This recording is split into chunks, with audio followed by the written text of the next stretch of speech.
रउआ सबके प्रणाम। का हाल चाल बानी सबकर। आज हमनी के रसोई क ऐसन खजाना खोलल जाई जौन हमनी के पुरखन क पहचान हो। भिंडी, सूरन, आलू, बैगन, अजवाइन और पालक। नाव तो साधारण लागेला, लेकिन यकीन मानी हर स्वाद के अपना अलग जलवा बा। तो शुरू करत बानी पालक के पकौड़ा से। के पालक के पकौड़ा तो बनावे के बाद, लेकिन ई सिर्फ पकौड़ा ना हवे, ई हमारन पुरखन के ऊ परंपरा का हिस्सा हो जौन हर बरखा के मौसम में हमनी के घर के चूल्हा पर पकत रहे।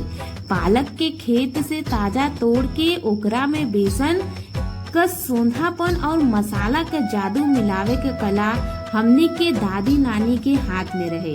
का रउआ जानत बानी, भारत में पकोड़ा का इतिहास सदियन पुराना बा। पकवट यानी पकवान से निकलल शब्द पकोड़ा मुगल काल का हो या प्राचीन काल का, हर दौर में ई हमनी के रसोई के शान रहल बा। पालक जैसन पौष्टिक पत्ता के जब बेसन के साथ मिलावल गयल त ई न सिर्फ स्वाद बल्कि सेहत का खजाना बन गयल। अब सरसों के तेल में जब ई पालक का पकौड़ी जाई त जौन खुशबू उठी कि तोहार घर महक जाई। ई सोधापन ही त हमनी के भोजपुरी संस्कृति का पहचान बा। त तैयार हो जाई ना सिर्फ खाए खातिर बल्कि पुरखन का ऊ स्वाद के याद करे के खातिर। आज हमनी के बात करब ओकरा के बारे में जेकर स्वाद लेते ही बचपन का याद ताजा हो जाला। ई बा बैगन का पकोड़ा। ई खाली एगो व्यंजन नइखे, ई हमनी के माटी के संस्कृति बा। पुराना जमाना में जब घर में मेहमान आवे के होए, चाहे बरसात का पहला फुहार पड़े, तो चूल्हा पर सबसे पहले बैगन का पकोड़ा ही तलत जात रहे। बैगन के गोल गोल काटल टुकड़ा, बेसन का गाढ़ा घोल आ ओकर ऊपर से पड़ल हरा मिर्चा। ई सिर्फ स्वाद नइखे, ई हमनी के दादी नानी के हाथ का एगो जादुई परंपरा हो जे आजो हमनी के रसोई के शान बढ़ावेला। ई बैगन जेकरा के कितना लोग सामान्य समझे, ओकरा के पकोड़ा बना के जब कुरकुरा होए तक तलल जाला त जौन खुशबू उड़ेला कि पूरा घर महका देवला। त संगे तीखी चटनी और मीठी चटनी त फिर का कहल जाला। त आज ही अपना रसोई में ई पारंपरिक स्वाद के जगाई आ अपनों के संगे ई कुरकुरा बैगन खाई। हमनी के बनावे जात बानी जा एकदम चटपटा और कुरकुरा आलू का पकौड़ा। बाहर से एकदम कुरकुरा आ भीतर से एकदम नरम, यही तो असली आलू पकोड़ा का दम हो। देखी ई पकोड़ा का स्वाद ऐसन बाकी एक बार खइबा तो बार बार मन करी। शाम के चाय होए या घर में कोनो मेहमान आया गए लो, ई पकोड़ा हर जगह फिट बा। बनावे में एकदम आसान बा। आलू के बढ़िया से काट ली, बेसन के घोल में नमक, अजवाइन और थोड़ा हल्दी मिला के पकोड़ा छान ली। बस ध्यान रही आँच मीडियम रहे ताकि अंदर से एकदम नरम रहे। त का सोचत बानी, जल्दी से किचन में जाई और एकरा के बनाई और ये लाजवाब पकोड़ा खाई।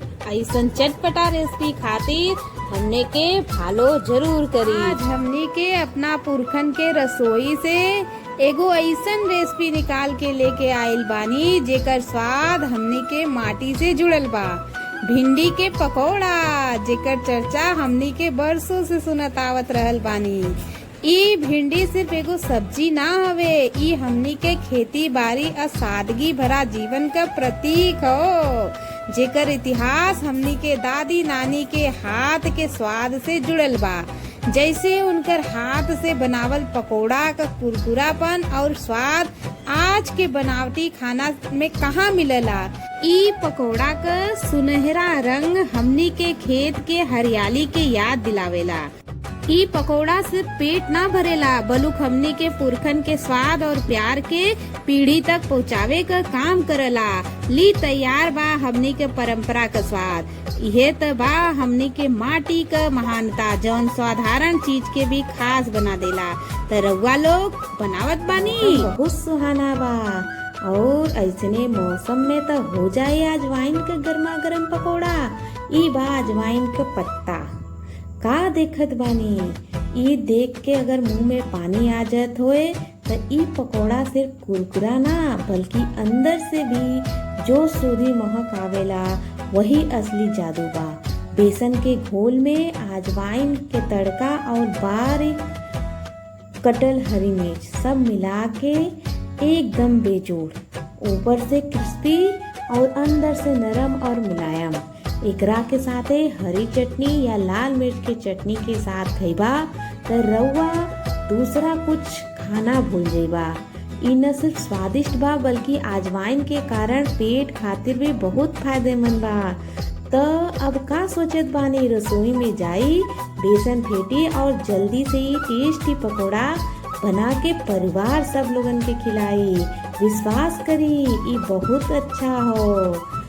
तो अगली बार जब रसोई में जाई एके बनाई। बरखा के दिन बा, हरियर हरियर हरियाली बा और यही खुशनुमा मौसम में अगर गर्मा गर्म सूरन के पत्ता का पकोड़ा मिल जाए तो मजा आ जाए। सूरन के पत्ता ले ओके काट ले और बढ़िया सा कटले के बाद प्याज, मिर्चा, अदरक, धनिया और सूरन का पत्ता डाली, मंजीरा, अजवाइन, मंगरेल, हल्दी, नमक और बेसन डाल के मिला ले।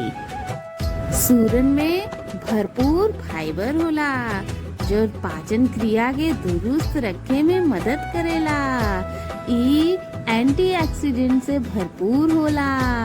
जब तेल एकदम कड़क हो जाए तो ओ में ई पकोड़ा डाल के एकदम करारे होए तक तली।